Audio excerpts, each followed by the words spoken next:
இன்றைய தலைப்புச் செய்திகள். புதுவையில் புகழ்பெற்ற மணக்குள விநாயகர் ஆலயத்தில் தேரோட்டம், திரளான பக்தர்கள் பங்கேற்பு. மதுரை ஆண்டிப்பட்டி 18ஆம் படி கருப்புசாமி கும்பாபிஷேக விழாவிற்கு முதல்வர் ரங்கசாமி நன்கொடை. உலக புகழ்பெற்ற புதுச்சேரி மணக்குள விநாயகர் கோவிலில் 65ஆம் ஆண்டு பிரம்மோற்சவ விழாவை முன்னிட்டு நடைபெற்ற தேரோட்டத்தை பக்தர்கள் பலரும் கலந்து கொண்டு வடம் பிடித்து இழுத்தனர்.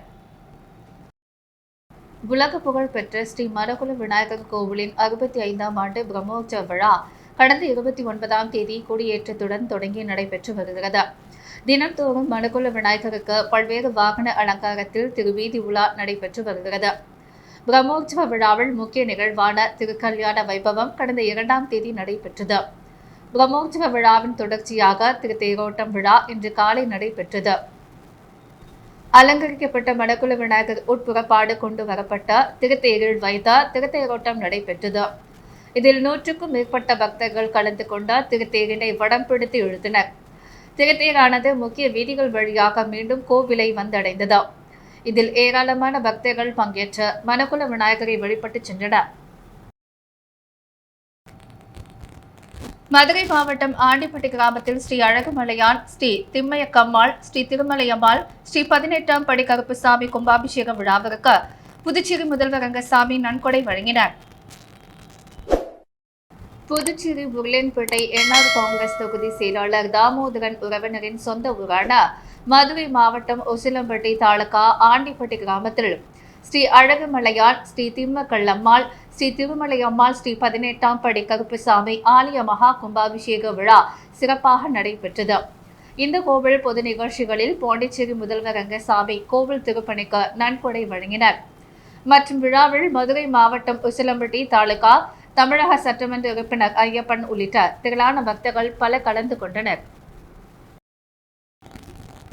புதுவை மின்துறையை பாதுகாப்போம் என்ற தலைப்பில் விழிப்புணர்வு கருத்தரங்கம் அரசு ஊழியர்கள் சங்கங்களின் சம்மேளன அலுவலகத்தில் நடைபெற்றது. புதுவை அரசுக்கு சொந்தமான மின்துறையை பாதுகாப்பது, பொதுமக்களிடம் விழிப்புணர்வை ஏற்படுத்துவது குறித்து விவாதிக்க தேசிய ஒருங்கிணைப்பு குழு தொழிற்சங்கங்களின் தலைவர்கள் கருத்தரங்கில் பங்கேற்றனர். தமிழ்நாடு மின்சார வாரிய தொழிற்சங்க தலைவர்கள் நாராயணன், பொறியாளர் கழகம் சேக்கிழார், பொதுச் செயலாளர்கள் மூர்த்தி சம்பத், பொறியாளர் சங்கம் ஜெய்சங்கர், பொதுச் செயலாளர் கண்ணன், தலைவர் அருட்செல்வம் ஆகியோர் பங்கேற்றனர்.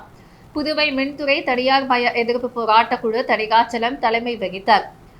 பொதுச் செயலாளர் வேல்முருகன் முன்னிலை வகித்தார். ராமசாமி, பிரேமதாசன், மணித் கோவிந்தராசு உட்பட பல்வேறு சங்க நிர்வாகிகள், அரசு ஊழியர் அமைப்புகள் மற்றும் தலைவர்கள் பல கலந்து கொண்டனர். போராட்ட குழுவில் இணைந்துள்ள சங்கங்களின் பொறுப்பாளர்கள் தணிகை வேலன், உத்ராடன், ரவிச்சந்திரன், பாரத்குமார், திருமூர்த்தி முருகன், சரவணன், முருகன், கண்ணன் உட்பட பல கலந்து கொண்டனர்.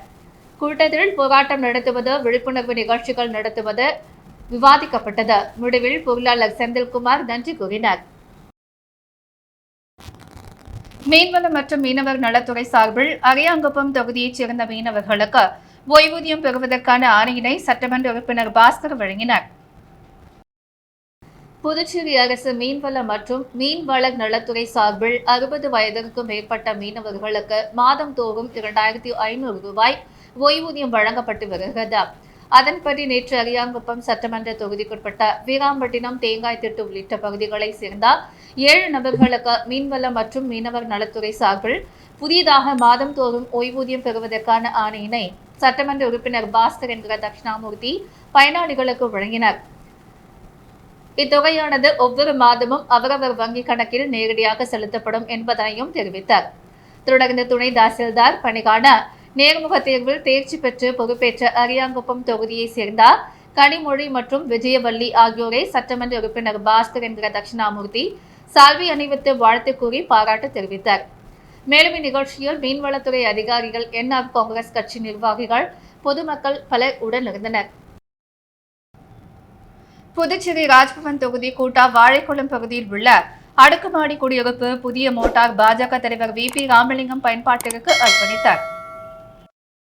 புதுச்சேரி ராஜ்பவன் தொகுதிக்குட்பட்ட வாழைக்குளம் பகுதியில் A6, 7, 10 ஆகிய அடுக்குமாடி குடியிருப்புகளில் மோட்டார் பழுதாகியிருந்தது. இதை பற்றிய தகவல் அறிந்த பாஜக தலைவர் VP ராமலிங்கம் உடனடியாக புதிய மோட்டார் வாங்கி கொடுத்து சரி செய்து அந்த பகுதி மக்களுக்கு பயன்பாட்டிற்கு அர்ப்பணித்தார். இந்த நிகழ்ச்சிக்கு பாஜக வல்லுநர் பிரிவின் மாநில அமைப்பாளர் நாகராஜன் முன்னிலை வகித்தார். மேலும் அந்த பகுதியைச் சேர்ந்த ரமேஷ், விக்னேஷ் உள்ளிட்ட மாநில நிர்வாகிகள் பலர் கலந்து கொண்டனர். மேலும் ராஜ்பவன் தொகுதி பாஜக நிர்வாகிகளான சுகந்த், மலர் முருகன், பிரகாஷ் செல்வம், சந்தோஷ் உள்ளிட்ட பலர் கலந்து கொண்டனர். இந்த புதிய மோட்டார் அமைத்து கொடுத்த பாஜக மாநில தலைவர் VP ராமலிங்கத்திற்கு அந்த பகுதி மக்கள் நன்றி தெரிவித்தனர். முன்னதாக விழாவிற்கு வருகை புரிந்த பாஜக மாநில தலைவர் VP ராமலிங்கத்திற்கு நிர்வாகிகள் மற்றும் அந்த பகுதியை சார்ந்த பொதுமக்கள் பொன்னாடை போற்றி பூங்குத்து கொடுத்து சிறப்பான முறையில் வரவேற்றனர். தவத்திரு சங்கரதாச சுவாமிகளின் 158வது பிறந்தநாள் விழாவை முன்னிட்டு அவரது நினைவிடத்தில் ராதி அறக்கட்டளை சார்பில் மாலை அணிவித்து மரியாதை செலுத்தப்பட்டது. தவத்திரு சங்கரதாச சுவாமிகளின் 158வது பிறந்தநாள் விழா ராதை அறக்கட்டளை சார்பில் கொண்டாடப்பட்டது. இதனையொட்டி கருவடிக்குப்பம் இடுகாட்டில் அமைந்துள்ள நாடகத்தந்தை சங்கரதாஸ் சுவாமிகளின் நினைவிடத்தில் அவரது திருவுருவச் சிலைக்கு ராதை அறக்கட்டளை சார்பில் மாலை அணிவித்து மரியாதை செலுத்தப்பட்டது. விழாவிற்கு தமிழ் மாமணி செல்லாய்வு செல்வர் வேல்முருகன் தலைமை வகித்தார். புதுவை தமிழ் நெஞ்சன் நூலகர் அரச்சந்திரன், சிவ இளங்கோ முன்னிலை வகித்தனர். தீன்தமிழ் தென்றல் கோவிந்தராசு வரவேற்புரை நிகழ்த்தினார். ராதே அறக்கட்டளை நிறுவனர் பொறிஞர் ராதே சங்கரதாசராணி நாடக கலை குறித்து சிறப்புரை வழங்கினார். ராதே அறக்கட்டளை சார்பில் 10 ஆண்டுகளாக சங்கரதாசின் பிறந்தநாள் அரசு விழாவாக நடத்த வேண்டும் என்று வலியுறுத்தப்பட்டு வருகிறது. இந்த ஆண்டும் சட்டமன்ற உறுப்பினர் வைத்தியநாதன் அரசிடம் இந்த கோரிக்கை வைக்கப்பட்டது. படைப்பாளி பைரவி தலைமைகள் பாரதி சோழ புகழேந்தி, சரஸ்வதி, வைத்தியநாதன், மதன், விசாலாட்சி, கலைமாமணி, இளமுருகன், விஜயலட்சுமி, பிரபலாமேரி, சத்தியமூர்த்தி, முனைவர் சிவ இளங்கோ, எலிசபெத் ராணி உள்ளிட்டோர் கவிதை வாசித்தனர். மேலும் லெனின், பாரதி, வேணு ஞானமூர்த்தி, அன்மொழி சோழன், இளகோவலன், ஐயப்பன் உள்ளிட்ட கலைஞர்கள், தமிழ் அறிஞர்கள் கலந்து கொண்ட சங்கரதாஸ் சுவாமிகள் சிலைக்கு மரியாதை செலுத்தினர்.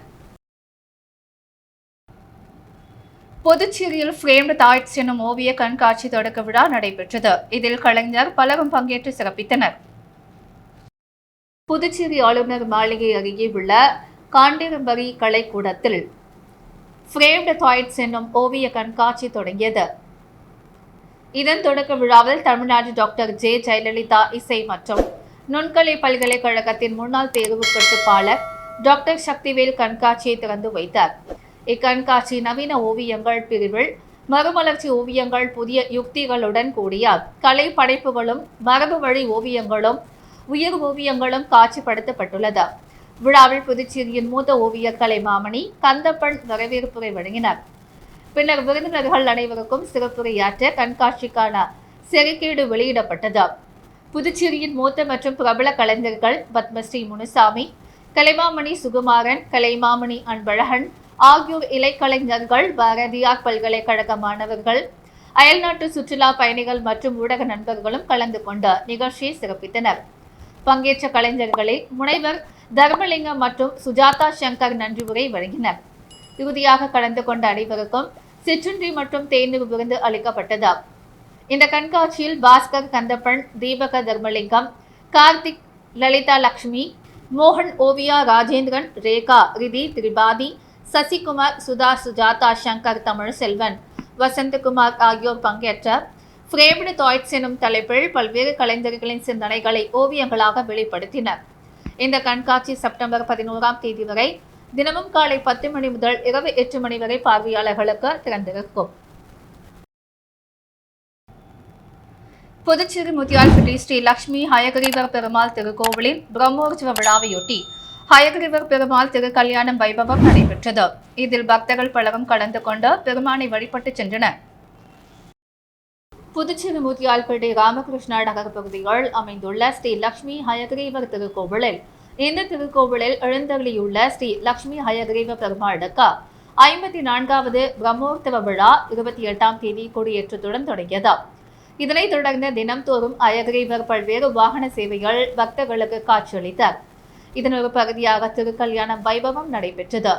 இதில் யாகசாலை அமைக்கப்பட்ட வேத மந்திரங்கள் ஓத மாலை மாற்றும் நிகழ்வு நடைபெற்று மாங்கல்யன் தான் தாயாருக்கு பெருமாள் அணிவிக்கும் வைபவம் நடைபெற்றது. இதில் கலந்து கொண்ட பக்தர்கள் பெருமாளை வழிபட்டு மாங்கல்ய கயிறு பிரசாதமாக பெற்றுச் சென்றனர். முதலியார்பேட்டை உழந்தை கிரபாளையம் பகுதியில் நடைபெற்ற என்ஆர் காங்கிரஸ் உறுப்பினர் சேர்க்கை முகாமில் சட்டமன்ற உறுப்பினர் KSP ரமேஷ் பங்கேற்று ஆன்லைன் சேர்க்கை முகாமை தொடங்கி வைத்தார். சட்டமன்ற தேர்தல் வரவுள்ள நிலையில் என்ஆர் காங்கிரஸ் உறுப்பினர் சேர்க்கை தீவிரமாக நடைபெற்று வருகிறது. அதன் ஒரு பகுதியாக முதலியார்பேட்டை தொகுதி உழந்தை கிரபாளையம் புவன்கரை வீதியில் உள்ள அகத்தியர் ஹாலில் இன்று என்ஆர் காங்கிரஸ் உறுப்பினர் சேர்க்கை முகாம் நடைபெற்றது. சிறப்பு அழைப்பாளராக என்ஆர் காங்கிரஸ் இணை ராணி மாநில தலைவர் KSP ரமேஷ் சட்டமன்ற உறுப்பினர் கலந்து கொண்டார். உறுப்பினர் சேர்க்கை முகாமினை தொடங்கி வைத்தார். இளைஞர் அணி துணைத் தலைவர் சத்யா தலைமை தாங்கினார். வழக்கறிஞர் அணி தலைவர் குமரன் முன்னிலை வகித்தார். முகலியன்பேட்டை தொகுதி தலைவர் ஓம் சக்தி ரமேஷ், முதலியார்பேட்டை தொகுதி தலைவர் வீரபத்ரன் உட்பட பல கலந்து கொண்டனர். நிகழ்ச்சியில் KSP ரமேஷ் சட்டமன்ற உறுப்பினர் பேசியதாவது, அனைவருக்கும் மக்கள் முதல்வர் என்ஆர் என கூறுவார்கள். நான் எங்கு பேசினாலும் மக்களுக்கான முதல்வர் என்றுதான் கூறுவேன். ஜூலை மாதம் இந்த உறுப்பினர் சேர்க்கை தொடங்கப்பட்டது. இன்று நடைபெறுவது இணையவழி உறுப்பினர் சேர்க்கை. வீட்டில் இருந்தபடியே உறுப்பினர்களாக சேர்த்துக் கொள்ளலாம். இளைஞர்கள் நாம் ஒன்று திரண்ட வேண்டும். முதற்கட்டமாக முதலியார்பேட்டையில் நடத்த வேண்டும் என நான் விரும்பினேன்.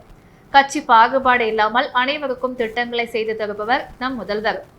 நமது கட்சியை சேர்ந்த சட்டமன்ற உறுப்பினர்களுக்கு செய்து தராமல் மற்ற கட்சி சட்டமன்ற உறுப்பினர்களுக்கு தேவையான நிதிகளை ஒதுக்கி தருவார். எந்த சட்டமன்ற உறுப்பினராவது தனக்கு முதல்வர் கட்சி பாகுபாடு பார்த்து செய்யவில்லை என கூற முடியுமா? இதனை நான் சவாலாகவே கூறுகிறேன். இதற்கும் யாருக்காகவும் அவர் மக்களுக்கு நன்மை செய்வதை நிறுத்த மாட்டார். ஆயினும் எதிர்கட்சியை சேர்ந்த சட்டமன்ற உறுப்பினர்கள் முதல்வரை குறை கூறுகின்றனர். பாரபட்சம் பார்க்கும் முதல்வர் நம் முதல்வர் அல்ல. எதிர்கட்சி சட்டமன்ற தொகுதிகள் நாம் உறுப்பினர் சேர்க்கையை முதலாக தொடங்க இருக்கிறோம். இன்னும் 15 நாளில் வெளிநகர் தொகுதியில் உறுப்பினர் சேர்க்கை நடைபெற உள்ளது. நாங்கள் யாரையும் எதிர்கட்சியாக பார்ப்பது இல்லை. இளைஞரின் சிறப்பாக செயல்பட வேண்டும். இளைஞர் சமுதாயம் நினைத்ததால் தான் சமுதாயத்தை மாற்ற முடியும். அவர்களுக்கு பயம் என்பது இருக்காது. எது நல்லது எது கெட்டது என இளைஞர்களுக்கு தெரியும். முதல்வரின் மக்கள் திட்டங்களை அறிந்தால் இளைஞர்கள் தாமதமாக முன்வந்து கட்சியில் இணைத்து வருகிறார்கள். கட்சி ஆரம்பிக்கும் போது நாம் கொடி பேரணி ஒன்றை வைத்தோம். விரைவில் இளைஞரணி எழுச்சி பேரணி நடத்தப்படும். உறுப்பினர் சேர்க்கையை வலுப்படுத்த தெருமுனை பிரச்சாரங்களும் நடத்த உள்ளோம். முதல்வர் என்ன நினைக்கிறாரோ அதனை செய்வது தான் நம் இளைஞரணியின் வேலை. இவ்வாறு அவர் பேசினார். கட்டிட தொழிலாளர்களுக்கு தீபாவளி பண்டிகை கால உதவித்தொகையாக ரூபாய் 6000 வழங்கிட வேண்டும் என்ற கட்டுமான தொழிலாளர் சங்க மாநாடு புதுச்சேரி அரசை வலியுறுத்தி உள்ளது. அகில இந்திய கட்டுமான தொழிலாளர் சம்மேளனத்தில் புதுச்சேரி மாநில மாநாடு வெங்கடா நகர் தமிழ் சங்க கட்டிடத்தில் ஞாயிற்றுக்கிழமை நடைபெற்றது.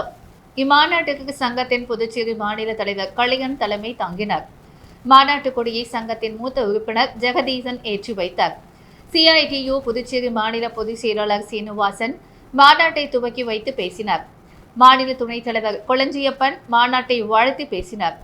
வேலை அறிக்கையை சங்க செயலாளர் பிரபுராஜ் வாசித்தார். முன்னதாக சங்க பொறுப்பாளர் ஜீவானந்தம் மாநாட்டு பிரதிநிதிகளை வரவேற்றார். புதிய மாநில குழு நிர்வாகிகள் தேர்வுக்கு பிறகு கட்டுமான தொழிலாளர் சம்மேளனத்தின் அகில இந்திய பொதுச் செயலாளர் ஜோசப் மாநாட்டை நிறைவு செய்து பேசினார். புதிய நிர்வாகிகள் திரளான பிரதிநிதிகள் பங்கேற்ற மாநாட்டில் புதிய நிர்வாகிகள் தேர்வு செய்யப்பட்டனர். கௌரவ தலைவராக கலியன், தலைவராக பிரபுராஜ், செயல் தலைவராக சுரேந்திரன், பொதுச் செயலாளராக சேகர், தொழிலாளராக ஜீவானந்தம் உள்ளிட்ட 21 பேர் கொண்ட புதிய மாநில குழு உறுப்பினர்கள் தேர்வு செய்யப்பட்டனர். தீர்மானம் கட்டுமான தொழிலாளர்களுக்கு தீபாவளி பண்டிகை கால உதவித்தொகையாக ரூபாய் 6000 வழங்க வேண்டும். நல வாரியத்தில் புதிய உறுப்பினராக விண்ணப்பித்த தொழிலாளர்களை அலைக்கழிக்காமல் விரைந்து ஆய்வு செய்து உறுப்பினராக பதிவு செய்திட வேண்டும். கட்டிட நலவாரிய உறுப்பினர்களின் நலவாரிய கூட்டத்தை உடனே கூட்டிட வேண்டும். கட்டுமான தொழிலுக்கு அத்தியாவசிய பொருளான மணலுக்கான கொள்கை முடிவெடுத்த தடையின்றி மணல் கிடைத்திட வழிவகை செய்திட வேண்டும். உள்ளூர் தச்சு தொழிலாளர் மற்றும் கட்டுமான தொழிலாளர்களின் வாழ்வாதாரத்தை பாதுகாக்க அனைத்து மரபாடிகள் மற்றும் கட்டுமான பணிகளில் உள்ளூர் தொழிலாளர்களுக்கு முன்னுரிமை வழங்கிட வேண்டும். வீடற்ற கட்டுமான தொழிலாளர்களுக்கு அடுக்குமாடி தொகுப்பு வீடுகளை கட்டித்தர வேண்டும். மழை காலங்களில் கட்டுமான தொழிலாளர்களுக்கு நலவாரியம் மூலம் வேலையில்லா கால நிவாரணம் வழங்கிட வேண்டும் என்பன உள்ளிட்ட பல்வேறு தீர்மானங்கள் மாநாட்டில் நிறைவேற்றப்பட்டது. புதுச்சேரி திருவள்ளுவர் நகர் சாலை வந்த வசந்த் நகரில் அமைந்துள்ள ஸ்ரீ அருள்மிகு குரு வேலாயுத ஈஸ்வர் ஆலயத்தில் அஷ்டபந்தன மகா கும்பாபிஷேக விழா விமர்சையாக நடைபெற்றது. புதுச்சேரி முத்தியால்பேட்டை திருவள்ளுவர் சாலை வசந்த் நகரில் அமைந்துள்ள ஸ்ரீ அருள்மிகு குரு வேலாயுத ஈஸ்வரர் ஆலய சீல ஸ்ரீ குரு வேதானந்தா சுவாமிகள் சித்தர் பீடத்தில் அஷ்டபந்தன மகா கும்பாபிஷேக விழா இன்று விமர்சையாக நடைபெற்றது. முன்னதாக ஸ்ரீ வேதாந்த சுவாமிகள் மற்றும் ஸ்ரீ கணபதி ஆலயம், கங்காதர சுவாமிகள், முத்துக்குமார சுவாமிகள், பால விநாயகர் பாலமுருகன், தட்சிணாமூர்த்தி சுவாமிகள், ஸ்ரீ தண்டபாணி சுவாமிகளுக்கு கும்பாபிஷேகம் நடைபெற்று சிறப்பு பூஜைகள் செய்யப்பட்ட மகா தீபாரதனை காண்பிக்கப்பட்டது. விழாவில் மயிலம் பொம்மர ஆதீனம் 20ஆம் பட்டம் சிவஞான பாலிய சுவாமிகள் கலந்து கொண்டு விழாவை சிறப்பித்தார். தொடர்ந்து நடைபெற்ற விழாவில் திரளான பக்தர்கள் பல கலந்து கொண்டு சுவாமியை வழிபட்டனர். இதற்கான ஏற்பாடுகளை விழா குழுவினர்கள், ஊர் பொதுமக்கள் மற்றும் ஆலய நிர்வாகிகள் சிறப்பாக செய்திருந்தனர். யுனைடெட் புதுச்சேரி ஆம்சூர் மல்யுத்த சங்கம் சார்பில் 7வது மாநில அளவிலான மல்யுத்த போட்டி துவக்க விழா நடைபெற்றது. புதுச்சேரி உப்பிளம் ராஜீவ்காந்தி விளையாட்டு அரங்கில் அரசு அங்கீகாரம் பெற்ற யுனைடெட் புதுச்சேரி ஆம்சூர் மல்யுத்த சங்கம் சார்பில் மாநில அளவிலான மல்யுத்த போட்டி துவக்க விழா நடைபெற்றது. இதில் புதுச்சேரி மல்யுத்த சங்க நிறுவன செயலாளர் மாஸ்டர் வினோத் தலைமை தாங்கினார். சிறப்பு விருந்தினர்களாக சர்வதேச மஞ்சூரியா குங்ஃபூ தலைவர் மல்லை சத்யா குத்துவிளக்கு ஏற்றி பொடியை துவக்கி வைத்தார். சிறப்பு விருந்தினர்களாக சர்வதேச மஞ்சூரியா குங்ஃபூ தலைவர் மல்லை சத்யா குத்துவிளக்கு ஏற்றி போட்டியை துவக்கி வைத்தார். இதனை இயக்குனர் ராஜகணேஷ் மற்றும் ஏரிக் ஓபிசன், தனசேகர், மல்யுத்த சங்க தலைவர் அன்பழகன், கார்த்திகேயன், சர்க்குருநாத் ஜெகன், தண்டர் மல்யுத்த பள்ளி செயலாளர் தாமோதரன், சங்க பொருளாளர் சோமசுந்தரம் உட்பட பலர் கலந்து கொண்டனர். தொடர்ந்து நடைபெற்ற போட்டிகள் புதுச்சேரி, காரைக்கால், மாஹி, யானம் ஆகிய பிராந்தியங்களில் இருந்த 1200க்கும் மேற்பட்ட வீரர்கள் மற்றும் வீராங்கனைகள் ஆர்வமுடன் கலந்து கொண்டனர். உலக பிசியோதெரபி தினத்தை முன்னிட்டு நடைபெற்ற இலவச மருத்துவ முகாமில் 200க்கும் மேற்பட்ட பொதுமக்கள் கலந்து கொண்டு பயனடைந்தனர். புதுச்சேரி கடற்கரை காந்தி சிலை அருகே உலக பிசியோதெரபி தின விழாவை முன்னிட்டு புதுவை ஸ்ரீ லட்சுமி நாராயணா மருத்துவக் கல்லூரி மற்றும் பிசியோதெரபி கல்லூரி சார்பாக மாபெரும் இலவச மருத்துவ முகாம் நடைபெற்றது. இந்த முகாமில் பொது மருத்துவம், எலும்பு மற்றும் மூட்டு மருத்துவம், இயன்முறை மருத்துவம் போன்ற சிகிச்சைகள் அளிக்கப்பட்டது. மேலும் உடற்பயிற்சியின் முக்கியத்துவம் குறித்து இயன்முறை மருத்துவர்களாக பொதுமக்களுக்கு ஆலோசனை அளிக்கப்பட்டது. லட்சுமி நாராயணா மருத்துவக் கல்லூரி நிறுவனர் டாக்டர் ஜெகத்ரக்ஷன், எம்பி, பாரத் கல்வி குழும தலைவர் டாக்டர் சந்தீப் ஆனந்த் ஆகியோரின் வழிகாட்டுதலின்படி நடைபெற்ற இலவச மருத்துவ முகாமில் மருத்துவக் கல்லூரி முதல்வர் டாக்டர் ஜெயலட்சுமி, மருத்துவ கண்காணிப்பாளர் டாக்டர் ஆசியாஸ் போஸ்கோ, நிர்வாக இயக்குனர் அன்பு, பிசியோதெரபி கல்லூரி முதல்வர் டாக்டர் வேல்முருகன் ஆகியோரின் முன்னிலைகள் முகாம் நடைபெற்றது. இந்த முகாமில் புதுச்சேரியைச் சேர்ந்த சுமார் 200க்கும் மேற்பட்டோர் கலந்து கொண்டார். மருத்துவ ஆலோசனைகளும் சிகிச்சைகளும் பெற்று பயன்பெற்றனர். புதுச்சேரி தேங்காய்திட்டு தமிழ்கணல் தமிழ் க. ராமகிருஷ்ணன் அரசு உயர்நிலைப் பள்ளியில் பணிபுரிந்த தலைமை ஆசிரியர் பாரியின் பணி நிறைவு பாராட்டு விழா தனியார் திருமண மண்டபத்தில் நடைபெற்றது. புதுச்சேரி தேங்காய்திட்டு தமிழ்கணல் க. ராமகிருஷ்ணன் அரசு உயர்நிலைப் பள்ளி தலைமை ஆசிரியராக பணிபுரிந்தவர் பாரி. மாணவர்கள் மற்றும் பெற்றோர்களிடத்தில் நன்மதிப்பை பெற்று இவர் ஆசிரியர் பணியை அர்ப்பணிப்போடு மேற்கொண்டவர். தற்பொழுது தலைமை ஆசிரியர் பாரி 32 அரை ஆண்டு காலம் பணிபுரிந்து இன்று பணி நிறைவு பெற்றார். இவருக்கு பணி நிறைவு பாராட்டு விழா மற்றும் விருந்தோம்பல் விழா புதுச்சேரி லெனின் வீதி கீர்த்தி மஹாலில் நடைபெற்றது. இந்த நிகழ்ச்சியில் தலைமை ஆசிரியர் பாரியுடன் பணிபுரிந்த ஆசிரியர்கள், கல்வித்துறை அதிகாரிகள், ஊழியர்கள், ஊர் பொதுமக்கள் மற்றும் சமூக ஆர்வலர்கள், அரசியல் பிரமுகர்கள் என பலரும் திரளாக கலந்து கொண்டார். பணி நிறைவு பெற்ற ஆசிரியர் பாரிக்கு சால்வைகள் அணிவித்தும் பூங்கொத்துக்கள் கொடுத்தும் தங்களது வாழ்த்துக்களையும் நன்றியையும் தெரிவித்துக் கொண்டனர். இந்த நிகழ்ச்சியில் ஏராளமான பொதுமக்கள் மற்றும் ஆசிரியர்கள் என அனைவரும் திரளாக கலந்து கொண்டனர். டாக்டர் ராஜ்குமார் மற்றும் உஷா நேசமணி எழுதிய குருதி வீரமும் என்ற நூலினை துணைநிலை ஆளுநர் கைலாசநாதர் வெளியிட்டார். டாக்டர் ராஜ்குமார் மற்றும் உஷா நேசமணி எழுதிய குருதியும் வீரமும் இந்திய சுதந்திர போராட்டத்தில் தமிழர்களின் பங்கு என்ற நூல் வெளியீட்டு விழா புதுச்சேரி அதிதி ஹோட்டலில் நடைபெற்றது. புதுச்சேரி துணைநிலை ஆளுநர் கைலாஷ்நாதர் சிறப்பு விருந்தினராக கலந்து கொண்டு நூலை வெளியிட்டார். சட்டமன்ற உறுப்பினர் சிவசங்கரன், தமிழ் அறிஞர் கோ பாரதி மற்றும் அறிஞர் பெருமக்கள் விழாவில் பங்கேற்றனர். நிகழ்ச்சியில் பேசிய துணைநிலை ஆளுநர் கைலாஷ்நாதர், சுதந்திர போராட்டத்தில் கலந்து கொண்ட தலைவர்கள் எப்போதும் நாம் நினைவு கூற வேண்டும், அவர்களை போற்ற வேண்டும் என்று வலியுறுத்தினார். புதுச்சேரியில் இன்று தங்கம் மற்றும் வெள்ளி விலை நிலவரம். முத்து கோல்ட் ஹவுஸ் வழங்கும் இன்றைய தங்கம் மற்றும் வெள்ளி விலை நிலவரம். தங்கம் 1 கிராம் 9,945 ரூபாய். வெள்ளி 1 கிராம் 135 ரூபாய். மீண்டும் இன்றைய முக்கிய செய்திகள். புதுவையில் புகழ்பெற்ற மடகுல விநாயகர் ஆலயத்தில் தேரோட்டம், திரளான பக்தர்கள் பங்கேற்பு. மதுரை ஆண்டிப்பட்டி 18ஆம் படி கருப்புசாமி கும்பாபிஷேக விழாவிற்கு முதல்வர் ரங்கசாமி நன்கொடை. தீபாவளி பண்டிகை கால உதவித்தொகையாக ரூபாய் 6000 வழங்கிட அகில இந்திய கட்டுமான தொழிலாளர் சம்மேளனத்தில் புதுச்சேரி மாநில மாநாட்டில் தீர்மானம். இத்துடன் மீடியா செய்திகள் நிறைவடைகிறது. வணக்கம்.